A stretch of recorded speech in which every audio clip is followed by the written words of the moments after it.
बालेन, जिसे नेपाल का नेतृत्व देने की बातें हो रही हैं। मेयर बालेन शाह को न केवल नेपाल में जाना जाता है, बल्कि उनकी लोकप्रियता नेपाल के बाहर भी है।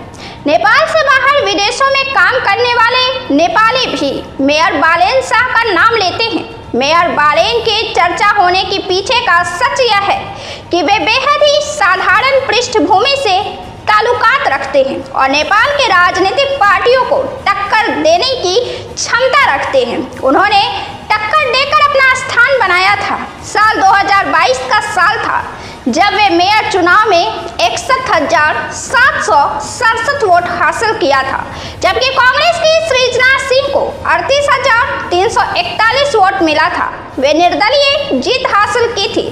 तब वे महज 32 साल के ही थे। दिलचस्प बात यह है कि उनके पास कोई संगठन नहीं है, कोई अनुभव भी नहीं है, लेकिन जज्बा है, बुलंदी है। लेकिन सवाल यह है कि क्या वे बिना किसी अनुभव के जज्बा के बदौलत नेपाल जैसे देश को संभालने का हुनर रखते हैं?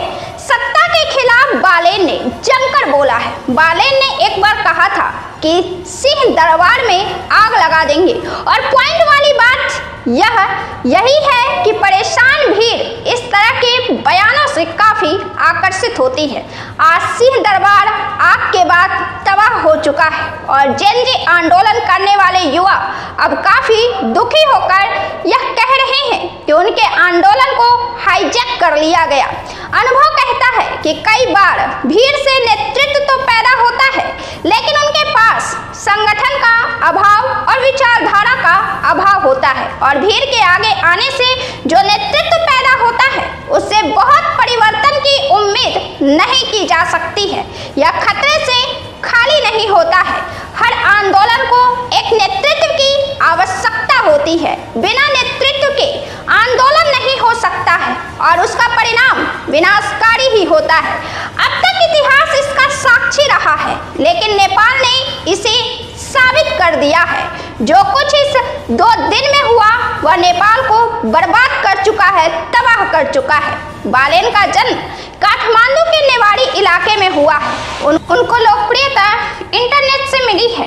बालेन के भाषण की भी लोग प्रशंसा करते हैं। सत्ता के खिलाफ बालेन खुलकर बोलते रहे हैं। बालेन अक्सर काला चश्मा लगाए रखते हैं। बालेन के कई गाने भी काफी लोकप्रिय रहे हैं, जैसे आम नेपाली, बुबा, पुलिस, पत्रकार, नेपाल, हर्षेको। इन गानों में नेपाल की सामाजिक और राजनीतिक स्थिति पर टिप्पणी है। 2015 में जब भारत की तरफ से अघोषित नाकाबंदी हुई थी तो बालेन काफी सक्रिय रहे थे। भूकंप में भी बालेन लोगों तक राहत सामग्री पहुंचा रहे थे। बालेन किसी राजनीतिक पृष्ठभूमि से नहीं आते हैं। बालेन के पिता आयुर्वेदिक डॉक्टर, बालेन की पत्नी सबीना काफले पब्लिक हेल्थ वर्कर, इनके भाई चार्टर्ड अकाउंटेंट, जीजा बैंकर और बहन पेंटर है। बालेन बचपन से संगीत प्रेमी थे और टोपियों के शौकीन भी।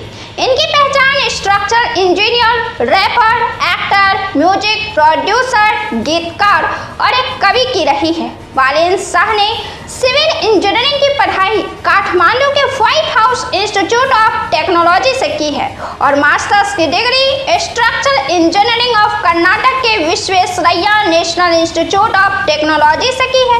बालेन शाह का जन्म काठमांडू के गैर गांव में 1990 में हुआ था। जब मंगलवार दोपहर के बाद प्रधानमंत्री के पद से केपी ओली ने इस्तीफा दे दिया तो बालेन शाह सोशल मीडिया पर अपनी एक पोस्ट में लिखा था, मैंने पहले ही स्पष्ट कर दिया था कि यह जेनजी का आंदोलन है। प्रिय जेनजी, आपके हत्यारे ने इस्तीफा दे दिया है। अब संयम रखने की जरूरत है।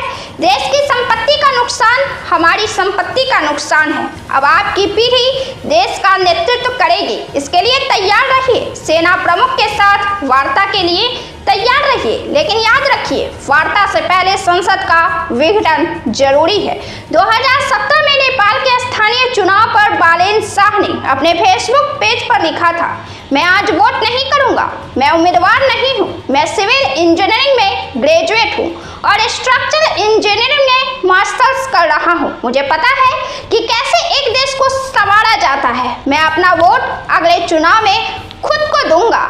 मैं अपने देश की तरक्की चाहता हूं और इसके लिए मैं किसी अन्य पर निर्भर नहीं रह सकता।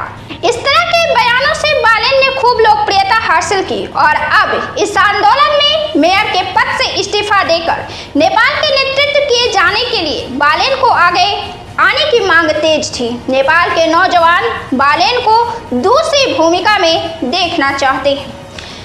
इस वीडियो में इतना ही। बालेन शाह की कौन सी सबसे अच्छी बात आपको अच्छी लगी है, कमेंट कर अपना जवाब जरूर दें। इस वीडियो में इतना ही।